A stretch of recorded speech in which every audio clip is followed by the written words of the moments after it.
Commander Riven stood on top of the old military outpost, looking at the silent night sky. The war had been quiet for days, but silence never meant peace, not out here. Not on the edge of Earth's last defense wall. Then he saw it, a single streak of light cut across the sky, not a star, not a meteor, a ship. Small, burning, falling fast. It crashed in the Forbidden Zone, 2 miles from where he stood. The Forbidden Zone was a dead area filled with radiation, broken machines, and old secrets. No one went there. No one came back, and yet. Riven grabbed his rifle, put on his mask, and ran toward the crash. The wreck was half buried in ash and glowing dirt.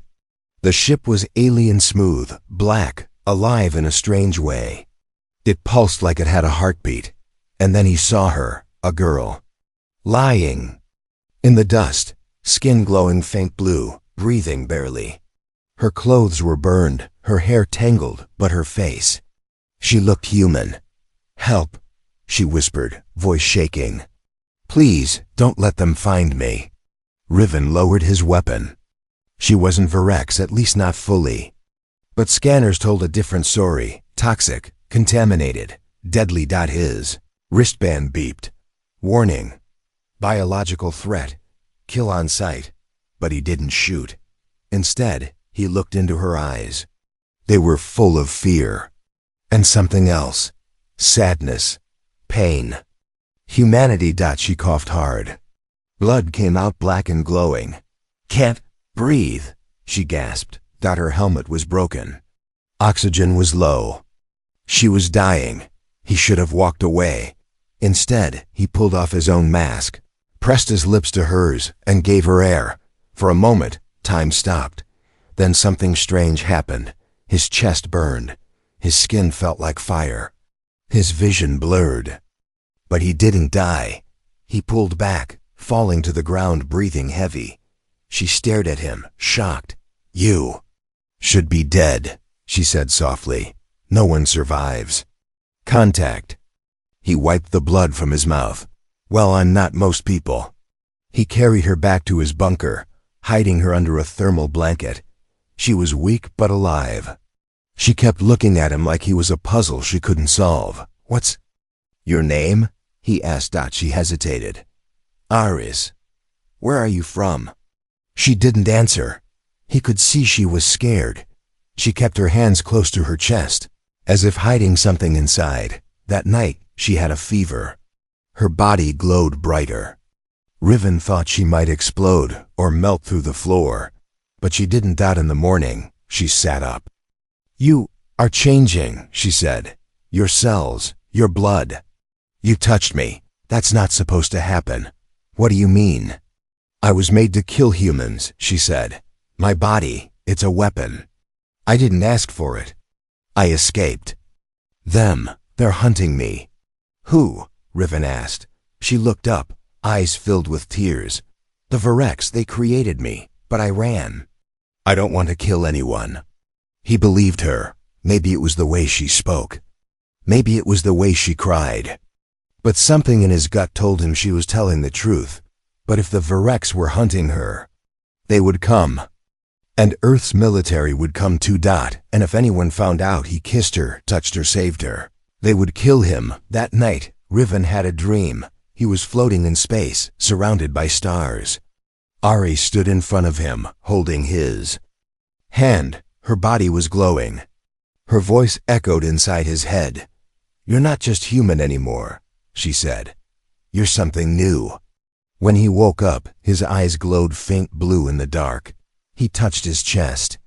His heartbeat was strong, too strong.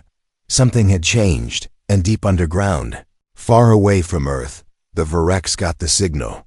The subject has survived. Send the hunter. Riven didn't know yet, but saving Aris was not an accident.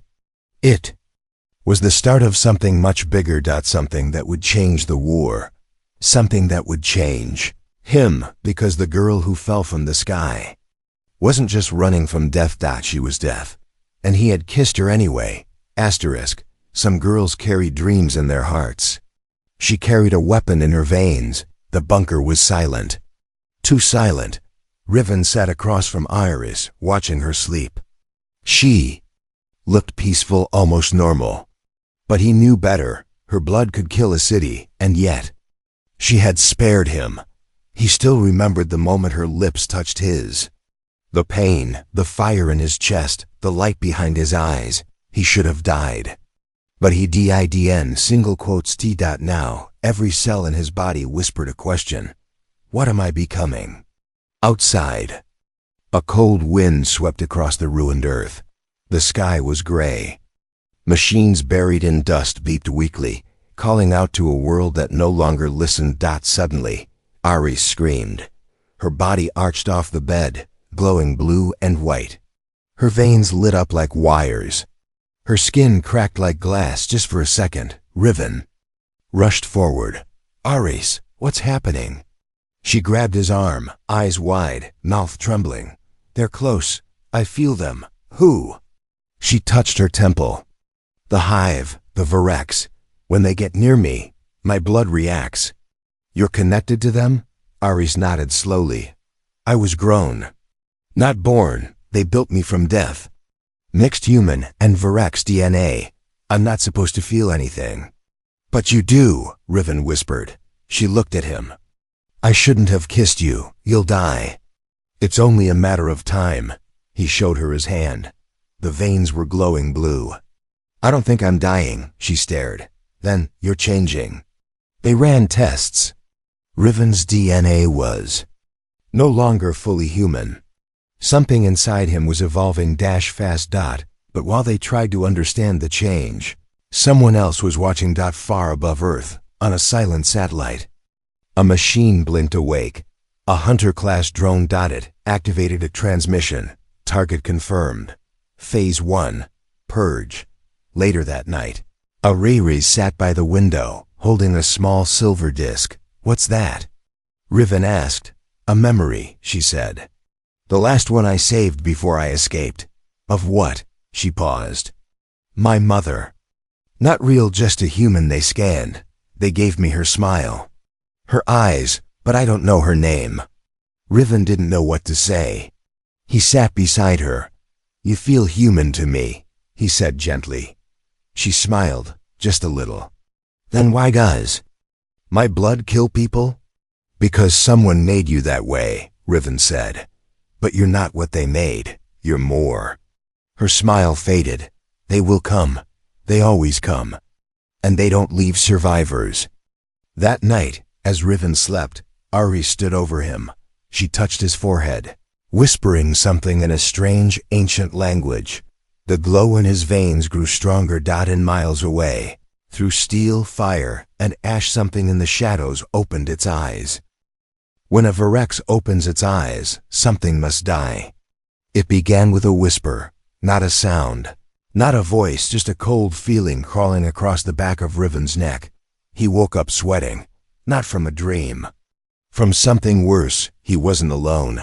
Iris was still asleep, glowing softly under the silver blanket. But Riven could feel its eyes watching them. Eyes that weren't human. He grabbed his pulse rifle and scanned the room. Nothing. Then the radio cracked. A voice, metallic, broken, spoke one word. Iris. Riven's hand froze over the switch. The radio wasn't plugged in. The battery had been dead for weeks. He turned slowly toward her. Iris sat up, her eyes wide with fear. They've found us, she said. Far above Earth, in the black silence between the stars, a Virex observer ship moved without sound. Inside it, something ancient and half-machine sat in a glass pod, surrounded by cables and green mist. Its face had no mouth. Only 3 glowing red eyes. It was not alive in the way humans were. It did not eat, sleep, or speak. It searched. It hunted. It had one purpose: bring the subject back. Or burn the planet. Its name was Unit 77. But the Virex called it the Watcher. And now, it was watching Earth. Back on the surface, Riven checked his blood again. The blue glow was brighter, moving faster through his veins. His muscles felt stronger. His heartbeat had doubled. But he felt no pain. What's Happening to me? He asked. Ares didn't answer. She just stared at his chest. You're becoming something, she whispered. Something I wasn't meant to touch. Riven grabbed her hand. You think I'm scared? She shook her head. You should be. Later that day, while Ares slept again, Riven took a drone out to scout the area. The landscape was dead black trees, cracked roads, broken satellites, but in the far sky, he saw it, a shape, not flying dot, floating dot. It was the size of a mountain, casting no shadow, no light. It was almost invisible if you didn't look just right. Riven zoomed in with the drone camera, and then it blinked. A red eye. In the clouds, watching. Eek. Shut the drone down immediately. But it was too late. His screen filled with static. Then a symbol, 3 circles. 1 red dot dot and a message. Subject, Ares 013. Location locked. Hunter inbound. That night, Riven dug up the old escape tunnel beneath the bunker. We can't stay here, he said. They've marked us. Ares stared at the exit. There's nowhere safe. There's one place, Riven said. The dead city. Old Earth tech still lives there. Shields, scanners, maybe answers. You'll never survive it, Ares said. He smirked. That's the thing, Ares. I don't think I'm just surviving anymore. 3 hours later, 30 miles away, Unit 77. Landed on Earth. It stepped out of its pod with a hiss of burning air. Its body was silent metal. Its brain was a hive. Its orders were clear. Find the girl. Kill the human. Do not return until the job is done.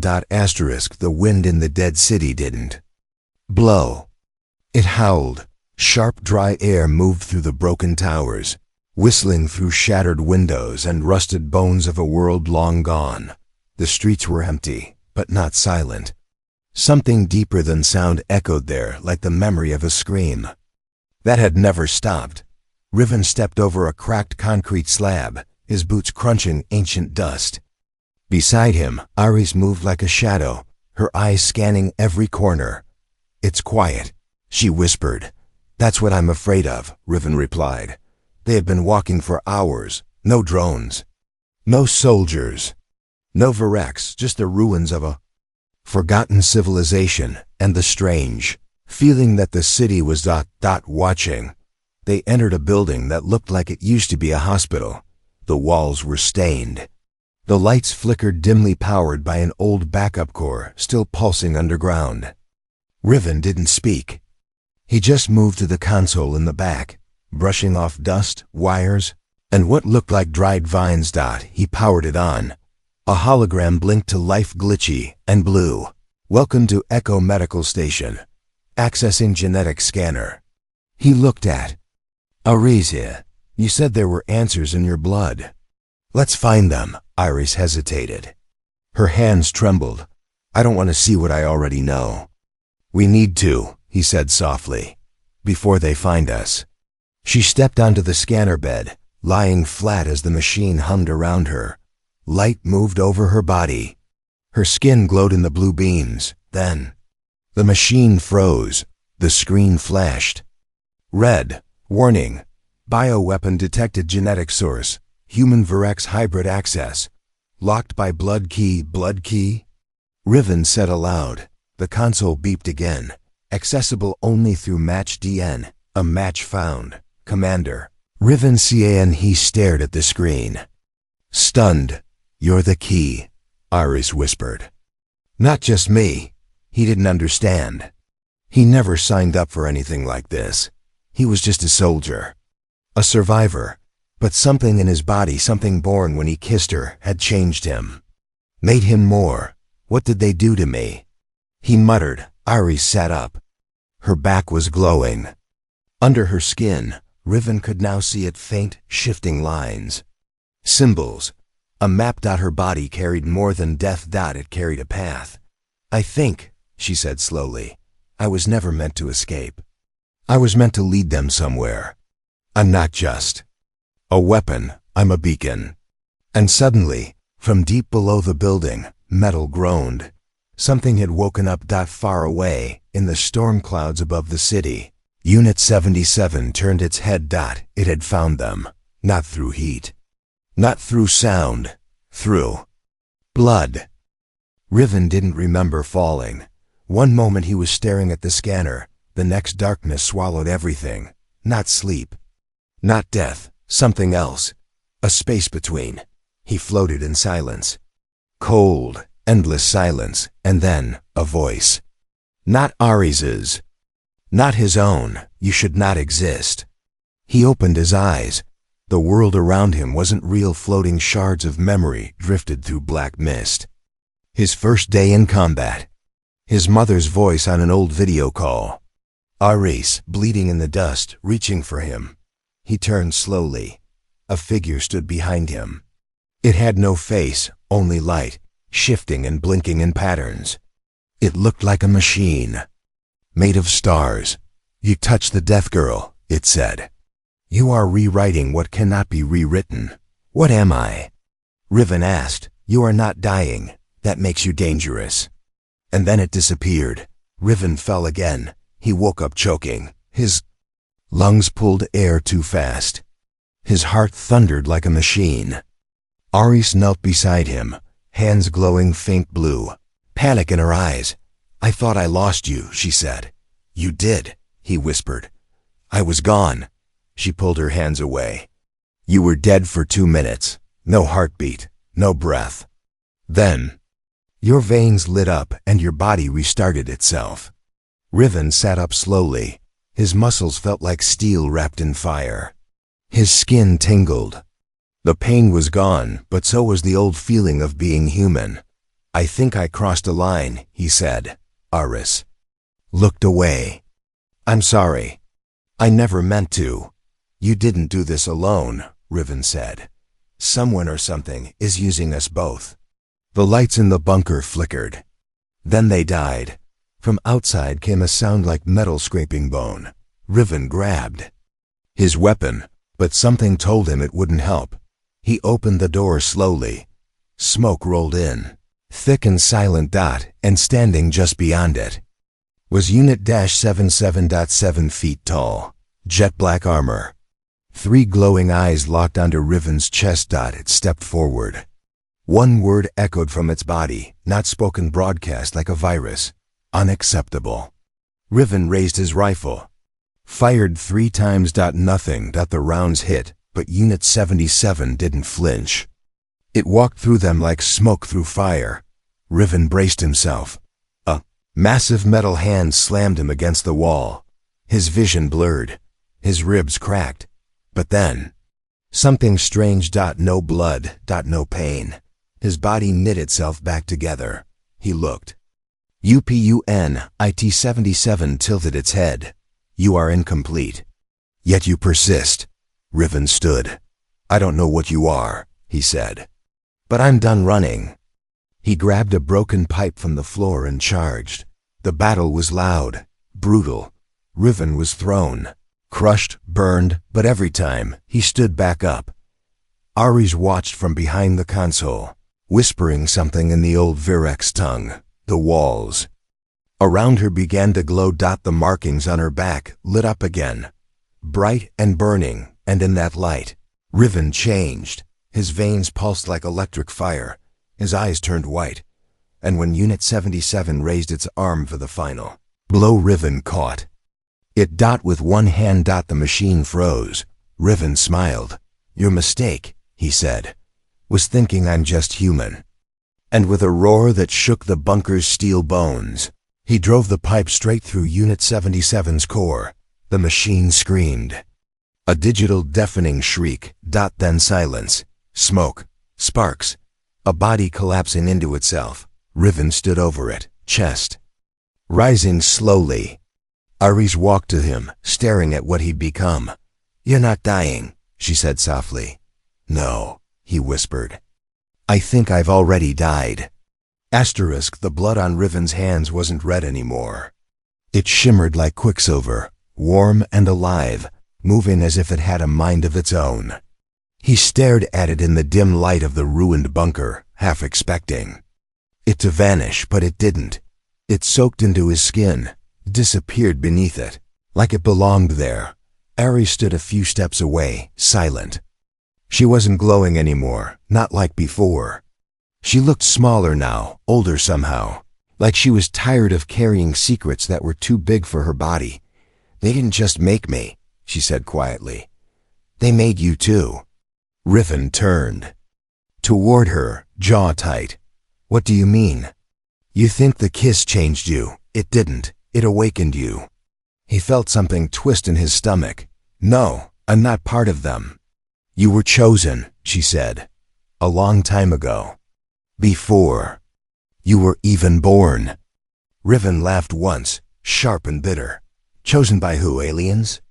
Gods? Some secret program I never heard of?" She didn't answer right away. Instead, she walked to the console they'd salvaged from the hospital and slid her hand across its surface. Her fingers left glowing trails like ink on water. The machine responded to her touch, not just like she was a user, but like she was its heart. A panel opened. Inside was a vial, small, silver, alive. "This is the real key," she said. "My blood, mixed with yours. The only thing that can unlock the Virex command vault." Riven stared at it. "What's inside the vault?" "War," she whispered. "Weapons, maps, codes, the power to wipe out either side." "Maybe both." His mind raced. "Then we destroy it. End of story." She looked up at him, her voice cracked. "No, if we destroy it, Earth loses the war. And if we use it, I die." He took a step back. "What?" "My DNA is the lock," she said. "But once it's opened, the system burns the key. It was built that way, one-time use. One death." For the first time in days, Riven felt cold. "You're telling me Earth wants to kill you just to win?" "I'm telling you," Ares said. "They already planned to." She reached into her jacket, pulled out a small rusted data chip, and handed it to him. He slid it into the terminal. A video blinked to life. General Sira, Earth High Command, filled the screen. "If Subject 013 makes contact with human assets," she said, "observe and extract. If bonding occurs, secure both. In the event of key activation, termination of the alien is acceptable collateral." Riven couldn't breathe. "They knew," he said. "They knew I'd change." "They counted on it," Ares said. "You were part of the plan all along." Silence hung between them like smoke after a fire. Riven looked at the vial in her hands, small, fragile, full of death and power. "What if we used it for something else?" he asked. "Not war, not revenge. What if we found a way to rewrite the code?" Ares looked at him, really looked at him. Her voice was soft but steady. "If we do that, we become enemies to both sides." Riven didn't blink. "Then I guess we stop being part of either." Far above them, in the Virex skyships, alarms began to flash. Deep beneath them, Earth's satellites adjusted course. Both sides had just realized the same thing. The blood key had activated, but it wasn't in their control anymore. It was walking, breathing, and it was rewriting everything. It didn't end with fire. It began with silence. Riven stood on the edge of the Virex vault, its surface smooth like black glass, humming softly beneath his boots. Above him, the sky was broken. Earth's warships floated on one side, Virex. Skycruisers on the other, locked in a final, breathless standoff. Neither fired. Neither moved, because both sides were waiting for him. Ares walked beside him, pale and calm, the silver vial still glowing in her hand. Her steps were slow now, heavier with each one. The blood key inside her was reacting, already heating, already pulling her apart. She didn't show it. Riven watched her carefully, heart twisted. This wasn't how he imagined their last day. There was no victory music. No heroes, just a girl walking toward her death and a man who was never supposed to feel anything beyond duty, now trying not to fall apart. "You don't have to do this," he said for the third time. She smiled without looking at him. That's the thing. I do, because if I don't, it all happens again. Maybe worse. He clenched his fists. We could run, hide, rewrite the code, remember? It's too late for that, she said gently. They won't let us go. You know that. He did. From the moment the blood key activated, everything changed. He had seen the messages, intercepted the orders. Earth Command marked them as traitors. Varex Command marked them as unstable assets. There were no sides anymore, only two giants trying to crush the spark they accidentally created. The vault door opened with a whisper. Light poured out, not gold, not white, but something older, something alive. It wasn't just a weapon chamber. It was a seed bank, a machine mind, a rewrite engine built from stolen DNA and harvested stars. Riven stepped in, ready to fight it, but the vault didn't resist him. It welcomed him. He felt the system scan his blood, then hers. A sequence unlocked. Deep in his mind, a hidden genetic phrase, buried before birth, now spoken for the first time. Humanity is not defined by blood, it is chosen. Ari staggered, the vial in her hand burning hot now. She fell to one knee. Riven caught her before she hit the floor. Her voice was fading. This is the part where I disappear. No, he sighed, holding her tighter. This is the part where you live. He reached into the system, not with hands, but with thought, with code running in his altered blood. He tore into the rules that were written long before either of them were born. And he rewrote them. He changed the lock. Changed the cost. Ares gasped, then screamed as the vial dissolved into her skin. But she didn't burn. She didn't die. The machine inside the vault blinked once, then twice. Then it bowed. Outside, in orbit, Earth's fleet received a sudden command. Stand down. Target is no longer a threat. On the Varex bridge, all systems shut off for 3 seconds, long enough for panic, long enough for understanding. And then silence again. Peace didn't arrive with cheers or parades, just silence. Weapons powered down, engines cooled. Ships turned slowly away. A war that lasted 50 years ended because one man rewrote the meaning of sacrifice. When Riven and Ari stepped out of the vault, hand in hand, no one dared shoot. No one knew what they had become. Some said Riven died in that vault and came back a ghost. Others said Ares was no longer alien, no longer anything the galaxy had seen before. The truth? No one could explain it. Only this. The man who kissed death didn't die. He made her live. And somewhere, far beyond Earth, beyond Varex space, in a quiet little shuttle with no markings, two figures drifted together among the stars. No flag. No orders. Just peace. At last.